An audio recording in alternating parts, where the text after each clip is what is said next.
Vrasja në krye të detyrës e gjyqtarit të apelit të përgjithshëm Astrid Kalaja vuri në lëvizje 260 toga të zeza të Republikës në një mbledhje të jashtëzakonshme për sigurinë e secilit prej tyre.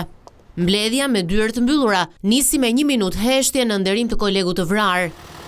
Kreu i gjykatës së lartë Sokol Sadushi u tregua jashtëpër me politikën, median dhe një sër aktorësh që sipas tij kanë kontribuar në zhbërjen e rolit të gjyqësorit, ndërsa vrasjen e gjyqtarit Kalaja e konsideroi vdekje të paralajmëruar.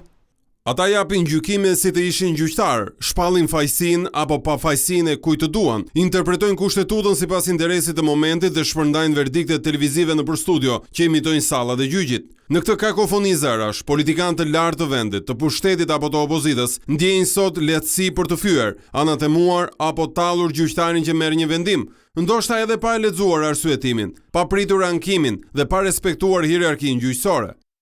Kritika të forta i pati për qeverinë e tyre Këshillin e Lartë Gjyqësor, heshtja e të cilit ka ndikuar në thellimin e plagëve të gjykatave. KLG duhet të tregojë me dinjitet pozicionin e lartë që është dhënë nga kushtetuta, për të përballur dhe jo për të vegjetuar, për të ndeshur dhe jo për të konformuar. KLG ka nguruar të marrë vendime të forta për sigurinë dhe mbrojtjen e gjyqtarëve, për modernizimin e godinave të gjykatave dhe për plotësimin e burimeve njerëzore dhe infrastrukturore. Ka vonesat pa justifikueshme në emërime, në ngritjen e detyrë, në ndarjen e ngarkesave të punës. Ka mungesë koordinimi me organet e tjera kushtetuese dhe ligjore. Askush nuk flet për sigurinë, për kushtet e punës, për dinjitetin e gjyqtarit. Kreu i Unionit të Gjyqtarëve Gerd Hoxha i quajti ignorante deklaratat e policisë se nuk është përgjegjësi e saj mbrojtja e gjykatësve, ndërsa për mediat mungesën e sigurisë e cilësoi kështu.